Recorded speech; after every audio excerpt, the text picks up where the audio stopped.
किसी नए मार्ग पर कदम बढ़ाता है तो झिझकता है, लेकिन नए पर कदम बढ़ाने से ही जीवन में विकास है। जो पुराने वर्तुल में ही घूमता रहता है कोल्हू का बैल हो जाता।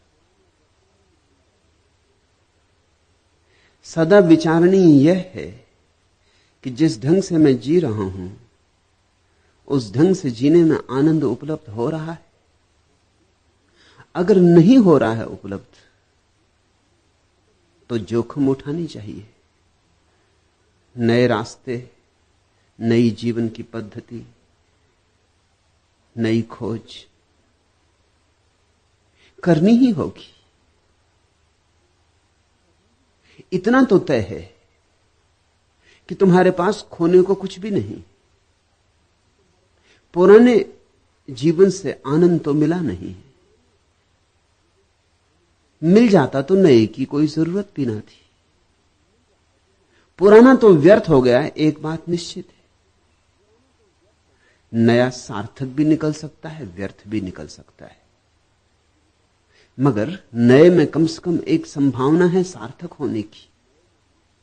पुराना तो निचुड़ चुका, उसे तो देख लिया, समझ लिया, जी लिया, नहीं कुछ पाया। जैसे कोई रेत से तेल निचोड़ता रहा हो। अब कब तक रेत के साथ सिर मारना है? मैं नहीं कहता कि नए से आनंद मिल ही जाएगा, क्योंकि आनंद मार्ग पर कम निर्भर होता है, मार्गी पर ज्यादा निर्भर होता है। पथ पर कम निर्भर होता है, पथिक पर ज्यादा निर्भर होता है। इसलिए असली बदलाहट पथ की नहीं होती, असली बदलाहट तो पथिक की होती। मगर पथ की बदलाहट से शुरुआत होती। तुम बाहर हो, इसलिए बाहर से ही रूपांतरण शुरू करना होगा। बाहर की बदलने की हिम्मत जुटाओ तो भीतर बदलने की हिम्मत भी सघन होगी। और अगर थोड़ी बूंदें पड़ने लगी आनंद की तो उमंग और उत्साह से नए का अन्वेषण शुरू हो जाएगा। मगर एक बात तो तय है कि तुम्हारे पास खोने को कुछ भी नहीं, इसलिए व्यर्थ चिंता मत लो। मिला क्या है पुराने को पकड़े रखने से? तो खो भी कुछ ना जाएगा। और जब खोने को कुछ नहीं है तो डर क्या है? या तो कुछ मिलेगा, ज्यादा से ज्यादा यही होगा कि नए से भी नहीं मिलेगा, तो फिर और नए को खोजेंगे। हमेशा ध्यान इसका करो कि जिस ढंग से हम जिए हैं, जो हम अब तक सोचे हैं, विचारे हैं, उससे कुछ मिला है या नहीं, विचार उसका करो। भविष्य का विचार मत करो कि क्या मिलेगा क्या नहीं मिलेगा, क्योंकि भविष्य तो अज्ञात है, संन्यास तो अपरिचित है। प्रयोग में उतरने से ही पता चलेगा। स्वाद लोगे तो ही पता चलेगा। स्वाद के पहले कैसे तय करोगे कि स्वादिष्ट है वस्तु या नहीं? किसी पे भरोसा करना होगा, किसी ने जिसने स्वाद लिया हो। यहां तुम आती हो चंद्ररेखा, मैंने स्वाद लिया है, मैं तुम्हें कहता हूं आओ बढ़ो। और यहां बहुत हैं जो मस्त हो रहे हैं, डूब रहे हैं। उनकी मस्ती और डुबकी देखकर ही तो तुम्हारे मन में भी सन्यास का भाव उठता है। नहीं तो सन्यास का भाव क्यों उठे? तुम्हारा हृदय आंदोलित हो रहा है, सिर्फ तुम्हारा मस्तिष्क बाधा डाल रहा है। मस्तिष्क सदा ही रूढ़िवादी होता है, हृदय सदा नए के साथ जाने को आतुर होता है, और मस्तिष्क सदा पुराने के साथ बंधा रहने के लिए तैयार। मस्तिष्क के पास अतीत के अतिरिक्त कुछ भी नहीं। मस्तिष्क के पास जो भी है स्मृति की संपदा है, वह सब अतीत है। मस्तिष्क का भविष्य होता ही नहीं। कोई भी चीज मस्तिष्क का हिस्सा बनती है जब अतीत हो जाती। जब तुम्हारा अनुभव हो जाता तब मस्तिष्क का हिस्सा बनता है। मस्तिष्क जीता है अतीत में, मुर्दा में, इसलिए मस्तिष्क डरता है भविष्य में जाने में। हृदय सदा तैयार है छलांग लेने को। तुम्हारा हृदय तो उत्साह से भरा है, तुम्हारा हृदय तो उठा लेना चाहता है कदम। मस्तिष्क चालाकियां बरत रहा है, मस्तिष्क कहता है ठहरो, सोचो, पहले निर्णय करो, कहीं ऐसा ना हो कि जाओ भी नए पथ पर और कुछ ना मिले, कहीं ऐसा ना हो कि बीच से लौटाना पड़े,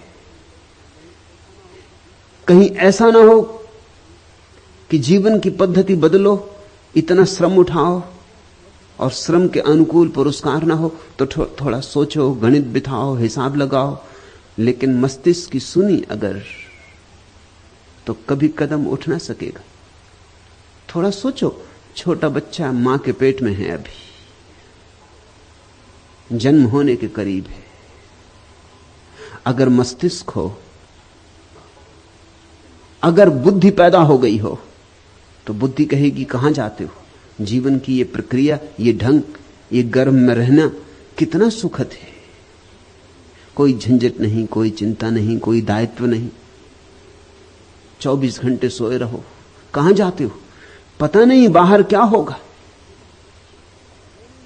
कौन सी मुसीबतें आए, कौन सी चुनौतियां आए। अगर बच्चे के पास थोड़ा गणित हो, तर्क हो, तो कोई बच्चा मां के गर्भ से पैदा ही ना हो। लेकिन गणित नहीं होता, गणित बाद में आता है, सौभाग्य की बात। तर्क बाद में आता है। बच्चे के पास तो सिर्फ हृदय होता है, नए के लिए आतुर, उत्सुक। अगर हम बुद्धि की बात मान के चलें तो पृथ्वी जरा जीर्ण से भर जाती। इस देश में ऐसा ही हुआ है। लोगों ने अतिशय बौद्धिकता के साथ अपने गठबंधन बना लिए, इसलिए यह देश जरा जीर्ण हो गया है। इस देश में यौवन नहीं रहा, यह खंडहरों में जी रहा है। यह अब भी अतीत के ही गुणगान करता है। इसके पास कोई उमंग नहीं है नए के लिए। यह गिर गए पीले पत्तों की प्रशंसा करता है, नई जो कौपलें खिलती हैं उनकी तरफ पीठ फेर लेता है। यह पूजता है पत्थरों को, जड़ को, अतीत की लकीरों को। यह लकीर का फकीर हो गया है और ऐसा ही सारे लोगों का चित्त हो गया है। हिम्मत जुटानी पड़ेगी। और मैं तुमसे इतना कहता हूं कि नए के साथ हारने में भी जीत है, पुराने के साथ जीतने में भी जीत नहीं। पुराने के साथ सुख भी मिले तो ज्यादा से ज्यादा उसका अर्थ सुविधा होती। नए के साथ दुख भी मिले तो भी विकास होता है। नए के साथ पाया गया दुख ही तपश्चर्या है, उसे ही मैं तपश्चर्या कहता हूं। धूल लगा के शरीर पर पोत कर बैठ गए, या कांटों की सैया बना के लेट गए, या उपवास किया, इस सबको मैं तपश्चर्या नहीं कहता। इस सबको तो मैं रुग्ण चित्त की मूढ़ता कहता हूं। तपश्चर्या तो एक है, नए के साथ जाने का साहस, अज्ञात में उतरने की हिम्मत। जैसे छोटा बच्चा मां के गर्भ को छोड़ता है। अभी 2 दिन पहले पास के ही एक वृक्ष पर एक चिड़िया अपने बच्चों को बड़ा कर रही थी। रोज रोज बच्चे बड़े होते चले गए। 2 दिन पहले पहली बार घोंसले से बाहर निकले। जब वे पहली बार घोंसले से बाहर निकले, मैं उनके पास खड़ा था। दोनों बैठ गए शाखा पर, बड़े आश्चर्य विमुक्त, पर तौलते हुए, सोचते विचारते आगे कदम बढ़ाना कि नहीं। अभी तक घोंसले से बाहर नहीं आए थे और उनकी मां दूर वृक्ष पर बैठकर पुकार दे रही है, गुहार दे रही। यही ढंग है बच्चों को बुलाने का। पुकार रही, आवाज दे रही। उसकी आवाज देख के वो फड़फड़ाते, पर मोह, घोंसले का, सुरक्षा। और पहले कभी पंख तो खोले नहीं, तो पंख खोलना या नहीं, उड़ पाएंगे हम या नहीं, उनकी दुविधा देखकर नए नए संन्यास लेते व्यक्तियों की दुविधा का मुझे स्मरण आया। ऐसे ही पर तौलते, सोचते, घबराते, पीछे लौट के देखते, लेकिन कब तक मां थी कि पुकारे गई, कि आवाज दिए गई कि टेर पर टेर। कोई आधा घंटा लगा, धीरे धीरे पंख फड़फड़ाए, थोड़े दूर हटे घोंसले से, उसी वृक्ष पर दूसरी शाखाओं पर बैठे, थोड़ा भरोसा बढ़ा, थोड़े पंख मारे हवा में, फिर लौट आए, थोड़ा और भरोसा बढ़ा, फिर उड़ गए। तब से पता नहीं, 2 दिन से मैं देख रहा हूं रोज, फिर नहीं लौटे। अब क्या लौटना, पड़ा रह गया है घोंसला, पड़े रह गए उसमें 2 अंडे टूटे फूटे। पक्षी भी हिम्मत जुड़ा लेते हैं आकाश में उड़ने की जो कभी नहीं उड़े, और मनुष्य होकर भी हम हिम्मत नहीं जुटा पाते। मैं तुम्हें पुकार रहा हूं, दूर वृक्ष से टेर दे रहा हूं, ये रोज टेर चल रही है। तुम कहती हो हर बार यहां आती हूं, तो बिना सन्यास लिए चली जाती हूं। सन्यास का भाव तो कई बार मन में उठता है, लेकिन लेने का साहस नहीं जुटा पाती। चंद्ररेखा, थोड़े पर फड़फड़ाओ, थोड़े नए की पुलक से भरो, थोड़ी हिम्मत जुटाओ। पंख तुम्हारे पास है, मैं तुम्हें आकाश से बुलाता हूं, मैं तुम्हें दूर का निमंत्रण दे रहा हूं। ऐसा नहीं कि तुम्हारे पास पंख नहीं, उतने ही पंख हैं जितने मेरे पास, सिर्फ भरोसा नहीं। और भरोसा आए कैसे? उड़ो तो आए। इतना कह सकता हूं कि नए के साथ मिला दुख भी बहुत प्रीतिकर है, और नए में थोड़ा दुख तो मिलेगा। क्या तुम सोचते हो वो जो बच्चे पक्षियों के उड़े, पीड़ा नहीं हुई होगी? हवा के झोंके, रात वर्षा हुई, किसी वृक्ष पर बैठे होंगे बिना घोंसले के, अब पंख भीग गए होंगे, ठिठुरते होंगे सर्दी में, मन में ख्याल भी आता होगा अपना घोंसला अच्छा था, इस किस झंझट में पड़ गए। लेकिन फिर भी आकाश में उड़ने का आनंद ऐसा है कि ये सब कीमतें चुकाई जा सकती, चुकानी ही पड़ती, और जो चुकाता है कीमत वही पाता है। गंध से बोझिल पवन है और फिर चंचल चरण है, कौन सा मौसम लगा है, दर्द भी लगता सगा है। अनमिली स्वर लहरियों के गीत जादू डालते, सारदी मेघों तले मैदान फूल उछालते। आज तो बस में नमन है, गीत से भीगा गगन है, प्राण को किसने ठगा है, दर्द भी लगता सगा है। ओ उदासी की किरण भटकी हुई क्या कह रही है तू, धुंधलके के पार यूं निस्सार क्यों बह रही है तू, धुंधलके के पार यूं निस्सार ही क्यों बह रही तू। प्रीति का कोई वचन है, नित निभाना प्रणय प्रण है, नैन में सपना जगा है, दर्द भी लगता नया है, दर्द भी लगता सगा है। पूर्ण यौवन भार खेतों में लचकती सांध्य वेला, बांसुरी के स्वर सरीखा एक मेरा स्वर अकेला। टेरता मानो विजन है और तन मन में चुभन है, कौन सा मौसम लगा है, दर्द भी लगता सगा है। नए के साथ दर्द भी बहुत सगा है, पुराने के साथ सुविधा भी। सिर्फ धीमी धीमी आत्महत्या है और कुछ भी नहीं। क्या है छोड़ने को, क्या मिट जाएगा, पाया ही कुछ नहीं तो छूटेगा क्या। इसलिए खोजो, और तब तक खोजते ही रहो जब तक मिल ना जाए, तब तक कदम ना रुके, तब तक पंख बंद ना हो। चाहे कितना ही भय लगे, पर तौल नहीं होंगे, आकाश में उड़ना ही होगा। और चुनौती जग गई है, कब तक झुठलाओगी, कब तक लौट लौट जाओगी। ये लौट जाना आदत ना बन जाए, ये लौट जाना भी लकीर ना बन जाए।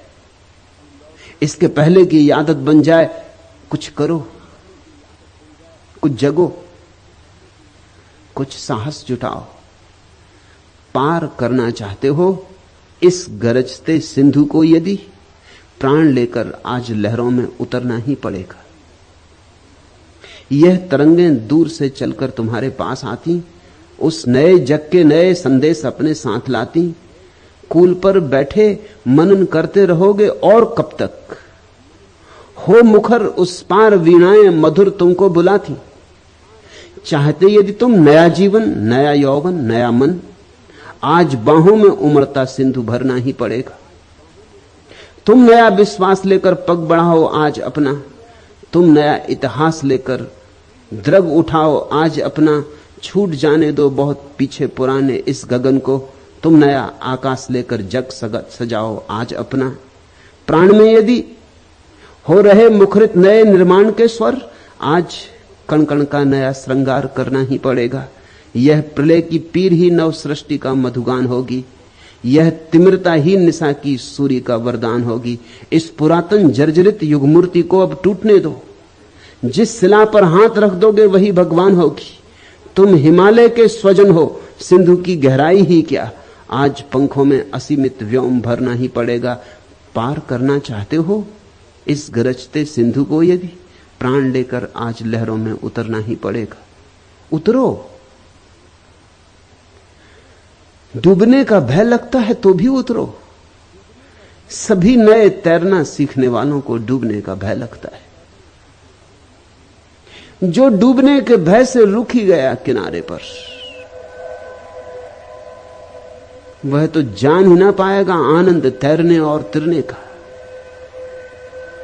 और दूर है किनारा दूसरा, और वही है मंजिल। जाना है पार तो ही परमात्मा मिले। सन्यास तो केवल एक छोटी सी नौका है उस पार जाने की। माना दूर धुंधलके में छिपा उस पार का किनारा दिखाई तो पड़ता नहीं, इसलिए किसी आंख वाले से संबंध जोड़ना होता है, इसलिए किन्हीं आंख वालों के पास उठना बैठना होता है, ताकि तुम्हारे भीतर भी सोए हुए स्वर धीरे धीरे सबल हो जाएं, तुम्हारी वीणा पर भी चोट पड़े। चंद्ररेखा, इसलिए तू आती रही। इस आने का कुछ अर्थ न रह जाएगा अगर इस रस में न डूबी। तो फिर ऐसा ही होगा, सरोवर तक आए और प्यासे ही लौटते रहे। सरोवर तक आने से प्यास नहीं बुझती। अंजलि बनानी होगी, झुकना होगा, जल भरना होगा, कंठ में उतारना होगा, तो प्राण तृप्त होते। सन्यास झुकने की प्रक्रिया है, अंजलि बांधने की। दूसरा प्रश्न, तंत्र, वाम मार्ग, अघोरपंथ, नाथपंथ जैसे नामों से लोग क्यों डरते हैं? इन मार्गों का सही विश्लेषण और सम्यक अभ्यास से क्या ऐसी संभावना नहीं है कि लोग फिर से नए आयाम से इन्हें समझें और इनकी निंदा और उपेक्षा न करें? तरु ने पूछा है, और एक नहीं 14 प्रश्न पूछे। मुझे भी गिनती करनी पड़ी, ऐसा उसने कभी किया नहीं।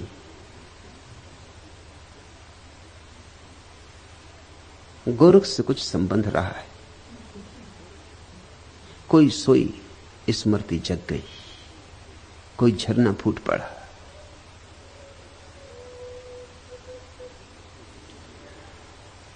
यहां कोई भी नया नहीं, सभी पुराने। न मालूम कितने पथों पर चले, न मालूम किन किन सद्गुरुओं के साथ रहे। मेरे पास आ जाना तुम्हारा आकस्मिक नहीं, चलते रहे हो, खोजते रहे हो, वही खोज तुम्हें यहां ले आई। जो नहीं चले हैं कभी, जिन्होंने कभी खोजा नहीं, उनसे मेरा संबंध भी बहुत मुश्किल से बन पाता है। वे आ भी जाते हैं तो छिटक जाते, आकस्मिक होता उनका आना। उनके आने के पीछे कुछ आधारशिला नहीं होती। जो मेरे पास आके टिक जाते, रुक जाते, और तरु आई है सो टिक ही गई है, उसका अर्थ यही है, उनके प्राणों की कोई गहरी त्रसा तृप्त हो रही है। बहुत बहुत द्वारों से जो खोजा है और नहीं मिल पाया है, उसकी झलक मिलने लगी, मंजिल करीब आ रही। गोरख से कुछ संबंध रहा होगा तरु, कुछ नाता रहा होगा, जैसे कोई पुराना सोया हुआ गीत फूट पड़ा हो, ऐसे उससे प्रश्न फूटे, और सभी प्रश्न सार्थक। कोई भी प्रश्न बौद्धिक नहीं है, पूछने के लिए नहीं पूछा गया है, उठा है। पूछना चाहिए इसलिए कुछ सोच सोच के नहीं पूछा गया है, पूछने से नहीं रुक सकी, फिर खुद भी डर गई होगी जब 14 प्रश्न लिखे, तो फिर क्षमा भी मांगी कि मुझ पर नाराज मत होना। इतने प्रश्न, जैसे विवश थी, पूछना ही पड़ा है, न पूछे नहीं बनेगा। उन्हीं 14 में से एक प्रश्न यह, तंत्र, वाममार्ग, अघोर पंथ, नाथ पंथ जैसे नामों से लोग क्यों डरते? पहली बात, ये सब नाम तंत्र के ही नाम है। तंत्र का ही एक नाम वाममार्ग है। वाममार्ग का अर्थ होता है बाएं हाथ का रास्ता। तुम्हारे पास 2 हाथ है, एक दायां हाथ है, एक बायां हाथ है। ये 2 हाथ बस 2 हाथ ही नहीं, इनके पीछे बड़े राज छिपे।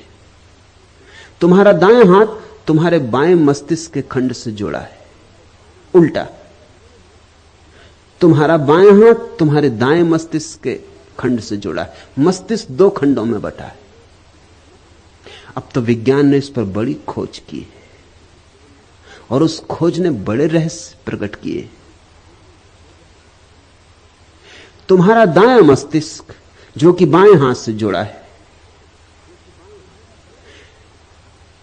काव्य का स्रोत है, अनुभूति का, भाव का, कला का, प्रज्ञा का, आनंद, मस्ती, नृत्य, संगीत, उत्सव, कल्पना, जो भी मधुर है, जो भी स्त्रीण है, जो भी सुंदर है, उस सब का जन्म तुम्हारे दाएं मस्तिष्क में होता है। उस दाएं मस्तिष्क का प्रतीक है बायां हाथ। तुम्हारा दायां हाथ जुड़ा है बाएं मस्तिष्क से। बाएं मस्तिष्क में पैदा होता है तर्क, गणित, कर्मठता, कार्यकुशलता, चालाकी, राजनीति, कूटनीति, संसार, गद्य, विज्ञान, हिसाब किताब, उपयोगिता, बाजार, इस सब का संबंध बाएं मस्तिष्क से है। संसार सदा से दाएं हाथ पर जोर देता रहा है, क्योंकि दाएं हाथ में उपयोगिता है, हिसाब किताब है, गणित है, तर्क है, बाजार है, दुकान है, व्यवहार है। बायां हाथ खतरनाक मालूम होता रहा है, सदा से खतरनाक मालूम होता रहा है। कवि का क्या भरोसा, गणितज्ञ का भरोसा किया जा सकता है, नर्तक का क्या भरोसा, वैज्ञानिक का भरोसा किया जा सकता है। फिर विज्ञान का उपयोग है, नृत्य का क्या उपयोग है? नृत्य तो है स्वांतः सुखाय। ये जो बायां हाथ है, ये तुम्हारे भीतर स्वांतः सुखाय का प्रतीक है। इसका कोई लक्ष्य नहीं, इसकी कोई दिशा नहीं, ये कहीं जा नहीं रहा है। यह तो इसी क्षण में आनंद मस्त मुग्ध होकर जीने की कला है। कविता का क्या मूल्य है? न तो पेट भर सकता है, न तन ढक सकता है, न छप्पर बन सकता है। तो कवियों को हमने थोड़ा बहुत सम्मान दिया है एक अनुपात में, जैसे सजावट की तरह, लेकिन गैर जरूरी। एक आध आदमी कवि हो जाए समाज में, हम बर्दाश्त करते, लेकिन हम कवियों की जमात बर्दाश्त नहीं करेंगे, क्योंकि कवि किसी काम का नहीं मालूम पड़ेगा, उसकी उपयोगिता क्या है। किसी ने पिकासो को पूछा कि तुम्हारे चित्रों की उपयोगिता क्या है? उसने अपना सिर पीट लिया। उसने कहा, फूलों से नहीं पूछते कि तुम्हारी उपयोगिता क्या है, और कोयल गीत गाती उससे नहीं पूछते तुम्हारी उपयोगिता क्या है, और आकाश तारों से भर जाता तब नहीं पूछते कि तुम्हारी उपयोगिता क्या है। मुझसे ही क्यों पूछते हो? ये कवि और चित्रकार और मूर्तिकार और संगीतज्ञ सदा से कहते रहे, हमारी कोई उपयोगिता नहीं। मगर जीवन उपयोगिता पर ही समाप्त नहीं होता। जीसस का वचन याद करो, man can not live by bread alone. आदमी अकेली रोटी से तो नहीं जी सकता, कुछ और भी चाहिए। रोटी से कुछ ज्यादा चाहिए। रोटी जरूरी है मगर काफी नहीं, आवश्यक है मगर पर्याप्त नहीं। रोटी के बिना कविता नहीं हो सकती, यह सच है, मगर अगर कविता के बिना रोटी हो तो जीवन हुआ ना हुआ बराबर है। रोज पेट भर लिया, जी लिए और मर लिए। अगर जीवन में काव्य ना जगा, गीत ना उठा, वीणा ना बजी, बांसुरी पर संगीत न खेला, तो क्या सार है? स्वांता सुखाय रघुनाथ गाथा। जो स्वांता सुख से भरा है वही उस परम प्रिय के भाव से भी भरता है। इसलिए बायां हाथ सदा से खतरे का सूचक रहा। इसलिए जिनसे भी हम डरते उनको हम वाम मार्गी कहते, जिनसे हम भयभीत होते उनको हम वाम मार्गी कहते। तुम्हें हजारों लोग मिल जाएंगे जो मुझे वाम मार्गी कहते, ठीक ही कहते, मैं वाम मार्गी हूं, क्योंकि मैं तुम्हें स्वांतः सुखाय की कला सिखा रहा हूं। हिसाब किताब ही सब कुछ नहीं है, हिसाब किताब के बाहर भी एक जगत है, और वही जगत तृप्तिदायी है। उसी जगत में परितोष है, उसी जगत में प्रकाश है। जरूरतें पूरी होनी चाहिए, ठीक है, फिर क्या करोगे? जरूरतें पूरी हो जाएंगी, फिर क्या करोगे? आज पश्चिम में यही अड़चन आ गई, जरूरतें पूरी हो गई, जो बाहर की जरूरतें थी पश्चिम ने पूरी कर ली। समझना कठिनाई। जरूरतें पूरी करने के लिए बाएं हाथ से जुड़े हुए दाएं मस्तिष्क का कोई उपयोग नहीं किया। इसलिए पश्चिम ने धर्म को इंकार कर दिया, काव्य को इंकार कर दिया, संगीत को इंकार कर दिया, रहस्य की सारी विधा इंकार कर दी। ठीक गणित, विज्ञान, पदार्थ, ठोस जिसका प्रमाण है, उस पर ही पश्चिम जी रहा है। 300 साल के सतत प्रयोग ने, दाएं हाथ के प्रयोग ने पश्चिम को समृद्ध बना दिया। धन है, दौलत है, मकान है, सुंदर रास्ते हैं, सुस्वादु भोजन है, भरपेट भोजन है, सब जरूरत से ज्यादा है। एक संपन्नता का युग पश्चिम में आ गया। लेकिन 300 साल निरंतर वो जो स्वांतः सुखाय का स्रोत है उसको इंकार करके आया। तो पश्चिम संपन्न तो हो गया, लेकिन अब क्या करे? क्योंकि उसके पास सिर्फ सुख को भोगने की कला ही नहीं बची। पश्चिम किम कर्तव्य विमूढ़ है। अब कहां जाएं? अब क्या करें? काम का जगत जो हो सकता था हो चुका।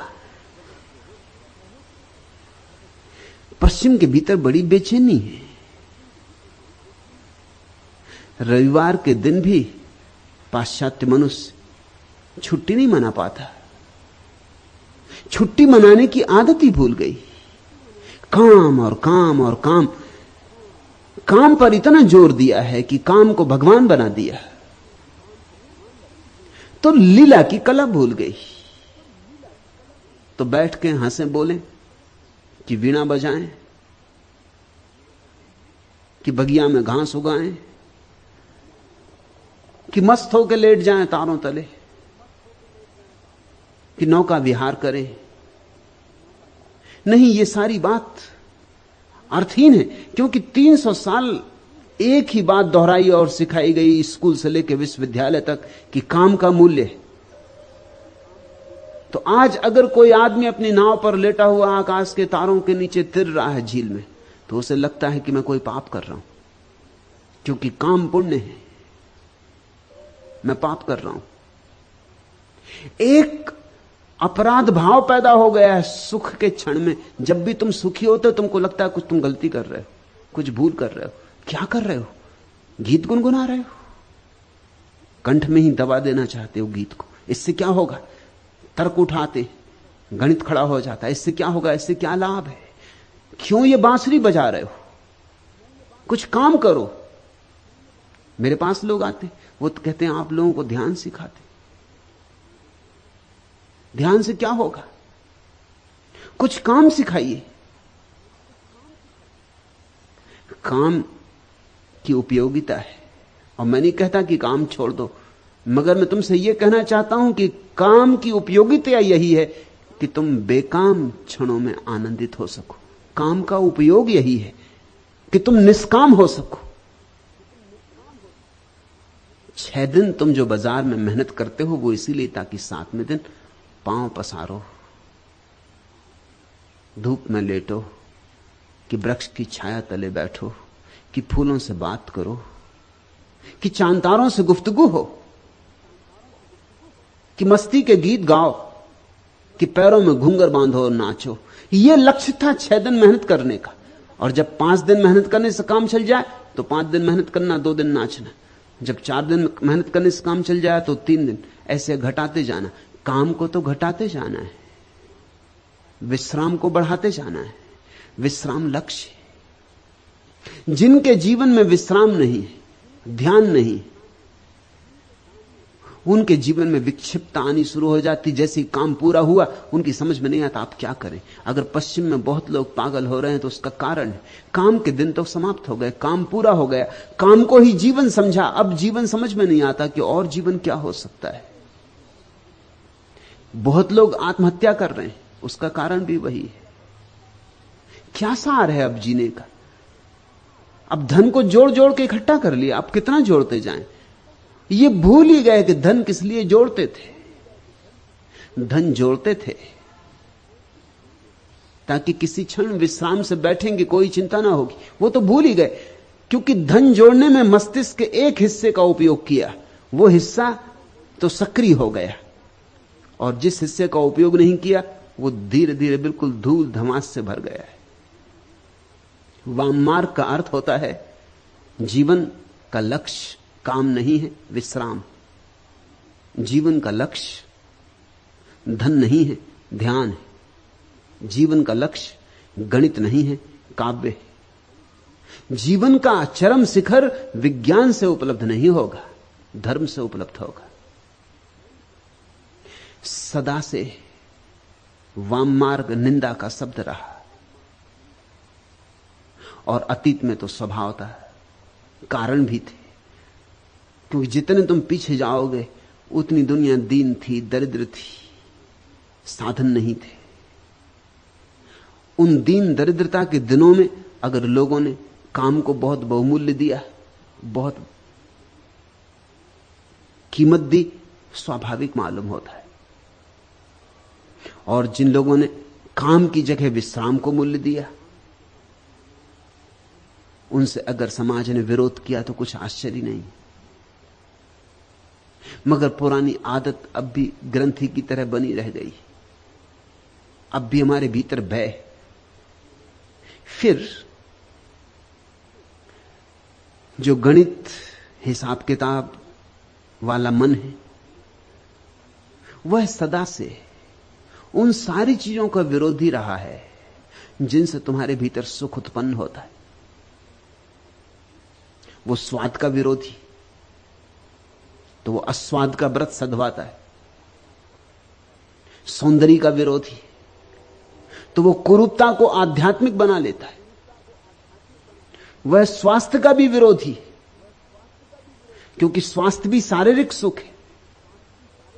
जर्मनी के एक प्रसिद्ध विचारक काउंट केसरलिंग ने भारत की यात्रा के बाद अपनी डायरी में लिखा कि भारत जाके मुझे यह अनुभव हुआ कि बीमारी में एक आध्यात्मिकता है, स्वास्थ्य में एक तरह की नास्तिकता है, क्योंकि स्वास्थ्य शरीर का होता है। इसलिए आध्यात्मिक व्यक्ति को स्वास्थ्य का रस नहीं लेना चाहिए, वो तो देह का दुश्मन है। इसीलिए प्रेम का दुश्मन हो गया संसार, क्योंकि प्रेम बड़ा सुख है। सारी चीजों की दुश्मनी साध ली। वाम मार्ग ने इसका विपरीत संदेश दिया है। वाम मार्ग कहता है प्रेम प्रार्थना है और प्रेम परमात्मा है, और वाम मार्ग कहता है कुछ भी छोड़ना नहीं, क्योंकि जो भी परमात्मा ने दिया है उसकी उपयोगिता है, उसका उपयोग करो और उसे सीढ़ी बनाओ, उसे परमात्मा की मंदिर की सीढ़ी में रूपांतरित करो।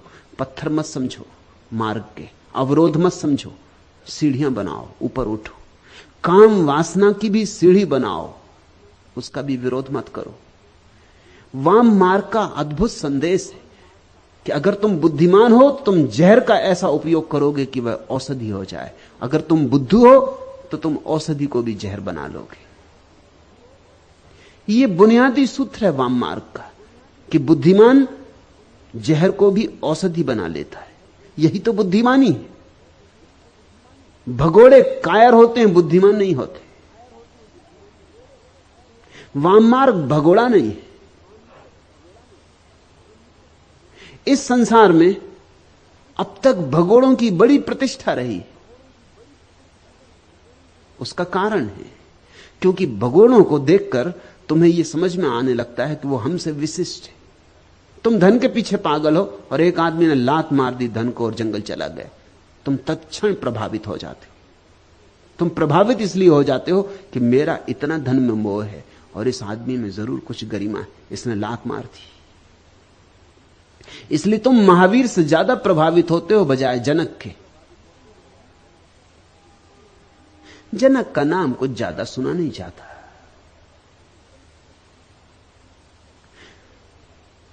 तुम बुद्ध से ज्यादा प्रभावित हो जाते हो क्योंकि वो राजमहल छोड़ के जाते। तुम कृष्ण की अगर प्रशंसा भी करते हो तो थोड़े दबे दबे कंठ से, थोड़े डरे डरे, थोड़े भयभीत। अगर लोग कृष्ण की प्रशंसा भी करते हैं तो गीता वाले कृष्ण की करते हैं। पूरे कृष्ण को स्वीकार करने की हिम्मत बहुत कम लोगों की, क्योंकि कृष्ण तो तुम्हारे जैसे ही मालूम पड़ते हैं, बल्कि तुमसे भी आगे बढ़े हुए।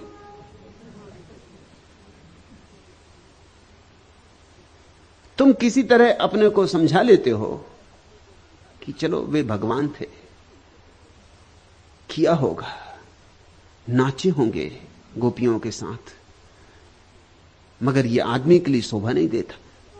तुम शायद कृष्ण को भगवान कह के बच जाना चाहते हो। तुम एक बहाना खोजते हो। तुम्हारा चित्त तो गड़बड़ होने लगता है, तुम्हें बेचैनी होने लगती। मैं एक घर में मेहमान था, एक हिंदू परिवार में।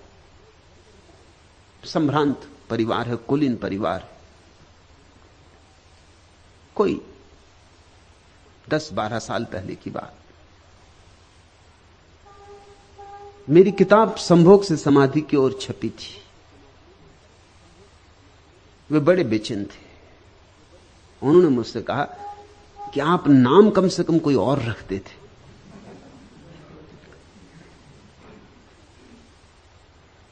क्योंकि किताब तो जब कोई पढ़ेगा तब जानेगा कि क्या है उसमें, मगर ये नाम बड़ा खतरनाक है। आप नाम कुछ और रख देते। फिर जो पहला संस्करण था उस पर खजुराहो की मूर्तियों का चित्र छपा था कवर पर, और कहने लगे कि ये भी आपको क्या सूझा। अगर नाम भी ये था तो भी अगर बुद्ध को ध्यान की अवस्था में बैठा हुआ बताया होता कवर पर तो भी चल जाता। खजुराहो की मूर्तियां, किताब तो कोई पीछे पड़ेगा, ये सब देख के तो बड़ी बेचैनी हो जाएगी। मैं उनके बैठक खाने में बैठा था, मैंने कहा दीवार पर देखो, वहां एक बड़ी तस्वीर टांग रखी थी उन्हें कृष्ण की, जिसमें उन्होंने वस्त्र चुरा लिए, नग्न स्त्रियों के जो नदी में नहा रही और झाड़ पे बैठे। मैंने कहा इसको तुम बैठक खाने में लगाए हो? उन्होंने ऊपर देखा, एक क्षण को तो रुक गए, शायद उन्होंने कभी इस तरह सोचा नहीं था। उन्होंने कहा आप ठीक कहते, ये लगी है तस्वीर, ये पिता के जमाने से लगी है। और कभी कभी मुझे संकोच होता भी है, लेकिन इस पर कोई ध्यान देता नहीं, क्योंकि भगवान है, वो ठीक कर रहे हैं। इसको हमने स्वीकार कर लिया है। मगर दोबारा जब मैं उनके घर गया, तस्वीर हट गई थी। मैंने उनसे पूछा क्या हुआ? उन्होंने कहा कि नहीं, जिस दिन से आपने इशारा किया मैं सचेत हो गया, फिर मुझे बड़ी बेचैनी होने लगी। फिर मैंने कहा इस तस्वीर को हटा ही देना उचित है, तो तस्वीर हटा दी। तुम्हारा कृष्ण का स्वीकार भी अधूरा अधूरा है। तुम कृष्ण में से बहुत सी बातें काट छांट कर डालना चाहोगे, तुम कृष्ण में संशोधन करने को सदा तत्पर हो। कृष्ण को लोग अपने अपने हिसाब से मानते हैं, जितना मान सकते उतना मान लेते, बाकी छोड़ देते।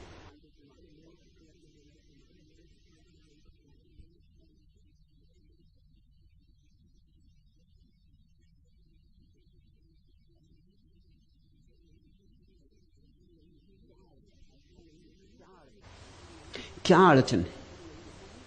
अड़चन यही है कि महावीर तो तुम्हें साफ अपने से विपरीत जाते मालूम पड़ते। तुम सम्मान दे सकते हो क्योंकि तुम्हें मालूम अपने लोभ का, अपने काम का, अपने क्रोध का, अपनी लिप्सा का तुम्हें पता है, और ये उसको छोड़ के जा रहे हैं, विशिष्ट हैं, अब कोई प्रमाण की जरूरत नहीं। लेकिन कृष्ण ये वहीं खड़े, उसी संसार में जहां तुम खड़े हो। कृष्ण को पहचानने के लिए बड़ी गहरी आंख चाहिए। महावीर को पहचानना अंधे के भी बस की बात है, कोई अड़चन नहीं। अंधा भी पहचान लेगा कि ठीक सब छोड़ के चले गए, लेकिन कृष्ण को पहचानने के लिए तो जब तक भीतर की आंख न खुली हो तब तक पहचान मुश्किल है, क्योंकि वो वहीं खड़े। भेद तो कुछ भी नहीं, ऊपर से भेद नहीं है, भीतर से भेद है। तो जब तक भीतर देखने की क्षमता ना हो तब तक तुम कृष्ण को न समझ पाओगे। कृष्ण वाम मार्गी, इसलिए जैनों ने कृष्ण को नरक में डाला है, अपने पुराणों में नरक में डाल दिया है।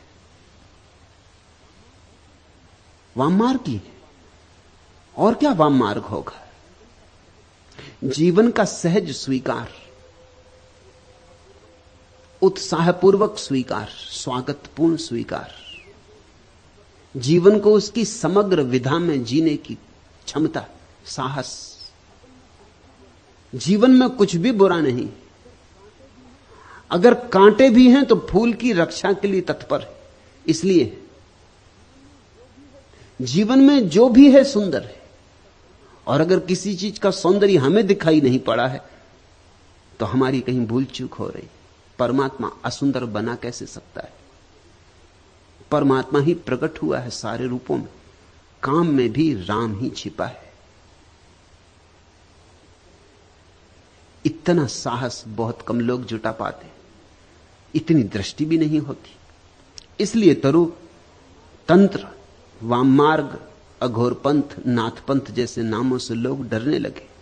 इसलिए क्योंकि ये तुम्हारी व्यवस्थित रूढ़ी को छिन्न भिन्न कर देते। ये प्यारे नाम गालियां बन गए। किसी को वाममार्गी लोग कह देते हैं, बस खत्म हो गया मामला। फला आदमी वाममार्गी, मतलब तुमने उसका खंडन कर दिया, और खंडन करने की जरूरत नहीं।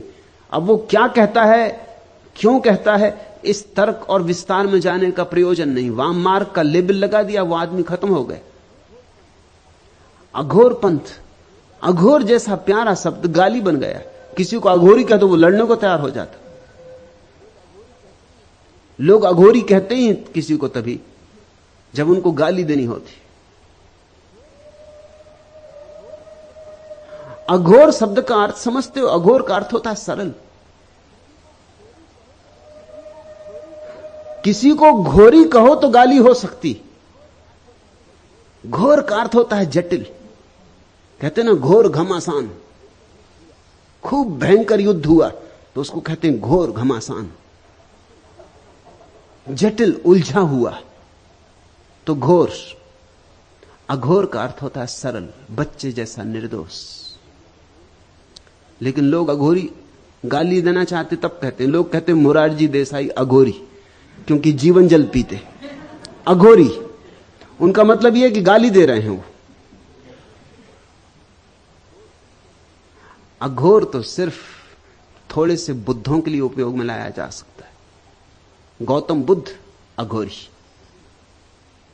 कृष्ण अघोरी, क्राइस्ट अघोरी, लाओत्सु अघोरी, ऐसे लोगों के लिए ही सिर्फ उपयोग में लाया जा सकता है। गोरख अघोरी, सरल, निर्दोष, सीधे साधे, इतने सरल कि गणित जीवन में है ही नहीं। हिसाब किताब लगाने का भाव ही चला गया है। तुम तो जिसको धार्मिक कहते हो वो भी हिसाब किताब लगाता है। वो देखता है कि इतने उपवास करूं तो स्वर्ग मिलेगा, इतने व्रत रखूं तो स्वर्ग मिलेगा, इतना दान करूं तो स्वर्ग मिलेगा। ये सब हिसाब किताब है। इस दान में भी बाजार है, इस दान में भी व्यवसाय है, सौदा है। इस पुण्य में भी छिपा हुआ पाप है। अघोरी का अर्थ होता है सरल सीधा, जिसके जीवन से हिसाब किताब समाप्ति हो गया, जो बच्चों की भांति जीता है। यह तो परम अवस्था है, परमहंस अवस्था है अघोर। मगर ये गालियां बन गई दुर्भाग्य से। नाथ पंथ, गोरखनाथ और उनके गुरु मच्छिंद्र नाथ के कारण तंत्र की यह शाखा नाथ पंथ कहलाने लगी। भाव बड़ा प्यारा है। नाथ का अर्थ होता है मालिक, जिसको सूफी कहते हैं या मालिक। सब उसका है, मालिक का है। हम भी मालिक के, संसार भी उसका, सब उसका। जैसी उसकी मर्जी वैसे जिएंगे, जैसा जिलाएगा वैसे जिएंगे। हम अपनी संकल्प को आरोपित ना करेंगे, हम चेष्टा से ना जिएंगे। हम ऐसे बहेंगे जैसे कोई नदी की धार में बह जाए, हम तैरेंगे नहीं। यह भाव है। उस मालिक के रहते हम अपना संकल्प क्यों बीच में लाएं? हमारा संकल्प आया कि अहंकार आया, अहंकार आया कि हम भटके, तो हम तो बिना अहंकार के जिएंगे। उसकी जैसी मर्जी।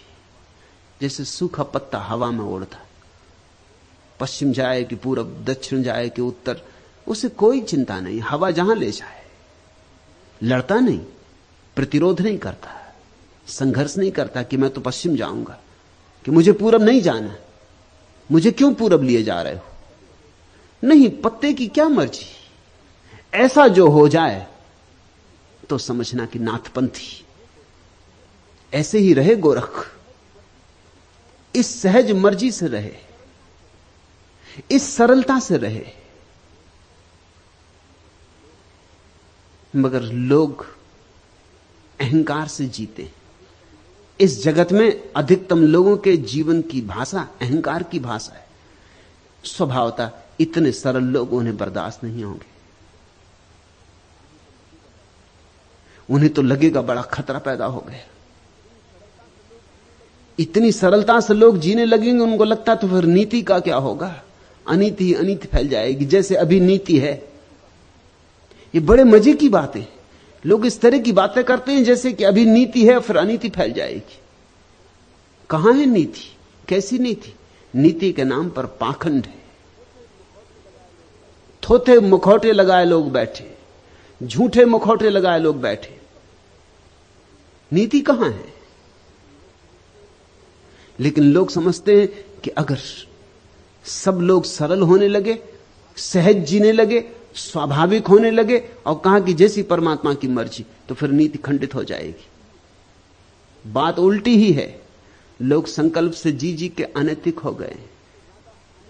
मनुष्य से ज्यादा अनैतिक और कौन है इस पृथ्वी पर? मनुष्य से ज्यादा हिंसक और कौन है इस पृथ्वी पर? मनुष्य से ज्यादा संघातक और कौन है इस पृथ्वी पर? पशु पक्षी कम से कम अपनी जाति के लोगों को मार के नहीं खाते। कोई सिंह सिंह को मार के नहीं खाता, कोई बाज बाज को नहीं हमला करता। आदमी अकेला पशु है इस पूरी पृथ्वी पर जो स्वयं की जाति में ही मार काट करता है, और थोड़ी बहुत नहीं, लाखों की, करोड़ों की। हत्या करने में ऐसा रस और बड़ा मजा है। इसको भी नैतिक जामा पहना दिया जाता है। इसको कहते हैं जिहाद। धर्मयुद्ध हो रहा है, धर्मयुद्ध हो रहा तो फिर मारो, फिर कोई हर्जा नहीं। जितने मारे उतना ही लाभ है, जितने मारे उतना स्वर्ग निश्चित है। लोग जिहाद कर रहे हैं, धर्मयुद्ध कर रहे हैं सदियों से, एक दूसरे को काट रहे हैं परमात्मा के नाम पर। काटना है उन्हें, नाम कोई भी हो। कभी राजनीति के नाम पर काटते, कभी धर्म के नाम पर काटते, कभी सिद्धांत के नाम पर, कभी शास्त्र के नाम पर। ये सब बहाने। काटना लक्ष्य है, बिना काटे मन नहीं मानता। ये कैसा मनुष्य हमने पैदा किया है? ये कैसा रुग्ण चित्त मनुष्य हमने पैदा किया है? काम वासना से जल रहे हैं लोग। उनके भीतर काम वासना के सिवाय और कुछ भी नहीं भरा है, दबा दबा के बैठ गए। इसलिए जब भी कोई कहता है काम वासना को सहजता से स्वीकार करो, वह भी प्रभु की देन है, तो उनके भीतर बहुत घबराहट हो जाती, क्योंकि वो जानते अगर उन्होंने सहजता से स्वीकार किया तो सब गड़बड़ हो जाए। वो इतना दबा के बैठ गए हैं कि करीब करीब एक ज्वालामुखी उनके नीचे जल रहा है। अब वो सहजता से कैसे स्वीकार करें? ऐसा ही समझो कि कोई आदमी जिंदगी भर उपवास करता रहा है, भूखा मरता रहा है, और तुम उससे कहो कि भाई भूख को सहज स्वीकार करो, जब भूख लगे तो भोजन कर लो, एकदम घबरा जाएगा। वो कहेगा अगर मैंने सहजता से स्वीकार किया तो मैं चौके से कभी बाहर निकलूंगा ही नहीं, क्योंकि मैं जानता हूं अपने को कि 24 घंटे में भोजन की ही सोचता हूं। उपवासी आदमी सोचते ही 24 घंटे भोजन की, तो फिर तो मैं निकल ही ना सकूंगा चौके से, फिर तो मुझे वहीं बैठा रहना पड़ेगा। हालांकि तुम हैरान होगे कि ये क्या कह रहे हो तुम। जो लोग भोजन करते हैं वो चौके में नहीं बैठे रहते 24 घंटे, मगर तुम उस आदमी की बात भी समझो, वो भी बेचारा ठीक कह रहा है। वो 24 घंटे भोजन की ही सोचता है। उपवास करने वाला सोचते ही भोजन की है। इसलिए मेरे जैसे व्यक्ति जब जीवन को सरल करने की बात करते हैं तो बड़ी बेचैनी फैल जाती, बड़ी घबराहट फैल जाती। यहां दमित प्रकार के लोग कभी कभी आ जाते, उनको बहुत घबराहट हो जाती, क्योंकि वो जानते अगर मैं जो कह रहा हूं वह ठीक है तो उनके भीतर दबे हुए रोग एकदम से प्रकट हो जाएंगे। जिंदगी भर दबाए रोग एकदम से प्रकट हो जाएंगे, वो विक्षिप्त हो जाएंगे, वो नहीं बर्दाश्त कर सकेंगे। इस घबराहट से बचने के लिए वो मेरे विपरीत हो जाते, मेरे विरोधी हो जाते। मेरे विरोधी होने में कारण मैं जो कह रहा हूं उसका सत्य इतना खतरनाक उन्हें मालूम होता है। खतरनाक इसलिए नहीं मालूम होता कि सत्य खतरनाक है, खतरनाक इसलिए मालूम होता है कि अब तक वे इतने असत्य में जिए, और अब उस असत्य को छोड़ने में बड़ी मुश्किल मालूम होती, और वो छूटेगा तो जीवन भर का जो बांध था वो टूट जाएगा। उनके जीवन में संयम नहीं है, संयम का सिर्फ थोथा आग्रह। जो आदमी वस्तुतः संयमी है, जिसने वस्तुतः जागृत होकर सम्यक रूपेण अपनी काम वासना का अतिक्रमण किया है, उसे कुछ भी अंतर ना पड़ेगा। उसे मेरी बात में जरा भी कुछ विरोध ना दिखाई पड़ेगा। जिसको मेरी बात में विरोध दिखाई पड़ता है वो केवल खबर दे रहा है अपने रुग्ण चित्त की, मगर वो सोचता है कि वो मेरे खिलाफ कुछ कह रहा है। फ्रायड के खिलाफ बड़ा प्रचार हुआ सारी दुनिया में, लेकिन फ्रायड जीवन के सीधे साधे सत्यों की बात कर रहा था। फ्रायड वाममार्गी, फ्रायड ने दबाए हुए मनोवेगों को पुनः गतिमान करो, इसका संदेश दिया। सारी दुनिया में विरोध हुआ, सारे धर्मों ने विरोध किया। विरोध इसलिए किया कि तुम्हारे नीचे की जमीन खिसक गई, तुम सब गलत हो जाओगे अगर फ्रायड सही है। और यही उचित है कि तुम अपने को ही सही सिद्ध करते रहो, फिर तुम्हारी भीड़ है, भीड़ तुम्हारे साथ है। सत्य सदा अकेला है, असत्य बहुत प्राचीन है, भीड़ उनके साथ राजी है। भीड़ ने इतने दिन तक उनके साथ दिया है। भीड़ की सारी न्यस्त स्वार्थ की व्यवस्था उनसे जुड़ गई है। तुम एकदम घबरा जाते हो, तुम एकदम भयभीत हो जाते हो। अपने भय से, अपनी घबराहट से तुम विरोध करने लग जाते हो। लेकिन सत्य ऐसे हारता नहीं, सत्य बार बार लौट आता है। वाम मार्ग लौट लौट के आता रहेगा। तंत्र की बार बार घोषणा होगी जब तक कि मनुष्य सहज नहीं हो जाता। जिस दिन मनुष्य सहज हो जाएगा उस दिन तंत्र की कोई जरूरत न रह जाएगी। तंत्र सिर्फ औषधि है। वाम मार्ग, वो जो उल्टे चल पड़े हैं लोग, उनको रास्ते पे लाने के लिए सिर्फ एक उपाय है। जो रास्ते पे आ गया वो ना तो दाएं का होता ना बाएं का होता, दाएं बाएं दोनों उसके होते, वो किसी का नहीं होता। उसकी अवस्था अतिक्रमण की होती, वो दोनों के पार चला गया होता है। पूछा तूने तंत्र, वाम मार्ग, अघोर पंथ, नाथ पंथ जैसे नामों से लोग क्यों डरते? डरने का कारण है तुम इतनी बारूद लिए बैठे हो अपने भीतर की, जरा सी चिंगारी सत्य की जाएगी विस्फोट हो जाएगा। तुम चिंगारी से डरोगे नहीं तो क्या करोगे? जब तुम अपनी बारूद को गिराने को राजी हो जाओगे तब तुम्हें चिंगारी से कोई भय न रह जाएगा। तुम डरते उसी बात से हो जिस बात से तुम्हारे भीतर बेचैनी पैदा होती, और सत्य बड़ा बेचैन करता है। अगर असत्य के साथ आग्रह पूर्वक संबंध बना लिए हो, अगर असत्य के साथ भांवर डाल ली है तो सत्य बहुत बेचैन करता है। मुल्ला नसरुद्दीन की शादी हुई तो जैसा मुसलमानों में रिवाज है, सुहागरात पत्नी ने मुल्ला के सामने अपना घूंघट उठाया, बुर्का उठाया। मुल्ला ने पहले दफे पत्नी देखी, पहले तो देखी नहीं थी, एकदम निराश होकर रह गया। इससे ज्यादा बदशक्ल स्त्री उसने जीवन में देखी नहीं थी। रिवाज के अनुसार पत्नी ने पूछा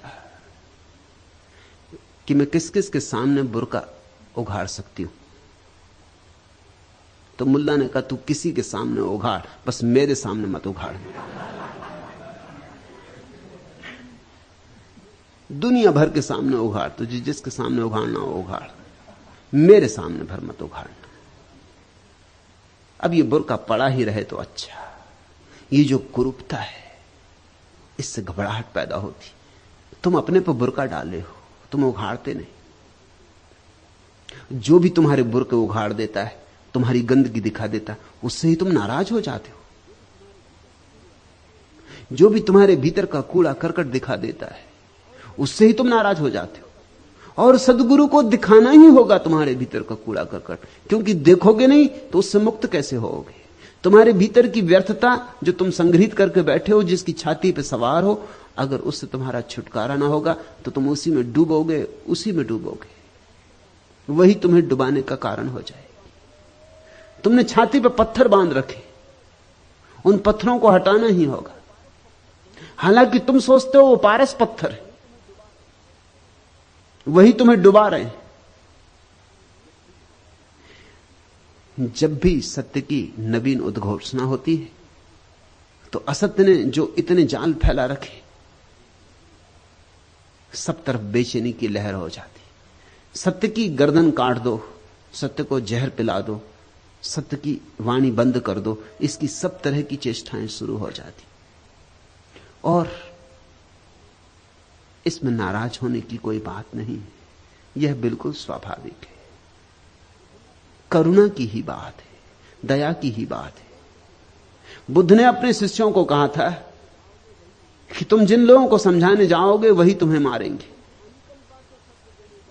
तुम अनुकंपा से सत्य देने जाओगे वही तुम पर पत्थर फेंकेंगे।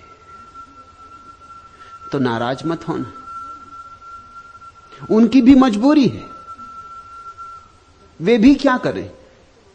सदियों सदियों तक उन्होंने जो सत्य माना था तुम उसे तोड़ने आ गए,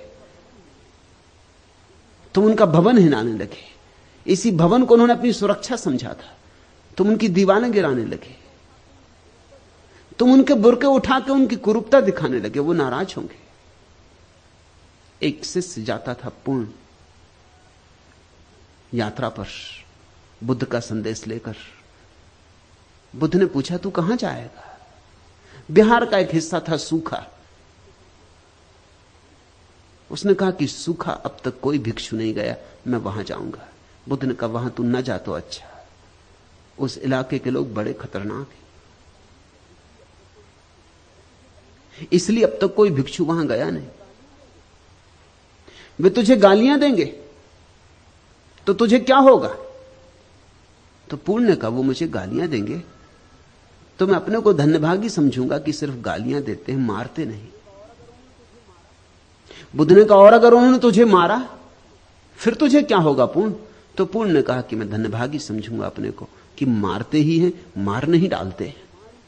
बुद्ध ने कहा एक सवाल और, अगर वो मार ही डालें तो मरते मरते तुझे क्या होगा? तो पूर्ण ने कहा कि और क्या होगा, यही कि कितने भले लोग हैं कि उस देश से छुटकारा दिला दिया जिस देश में रहता तो शायद कोई भूल चूक हो जाती, अब भूल चूक ना हो सकेगी।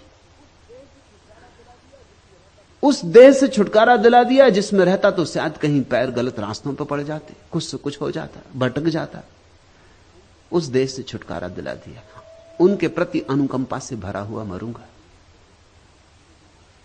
उनके प्रति कृतज्ञता से भरा हुआ मरूंगा। बुद्ध ने कहा फिर तू जा, फिर तू कहीं भी जा, तू जहां भी जाएगा वहीं तू मित्र पाएगा, क्योंकि तुझे अब शत्रु दिखाई नहीं पड़ सकता।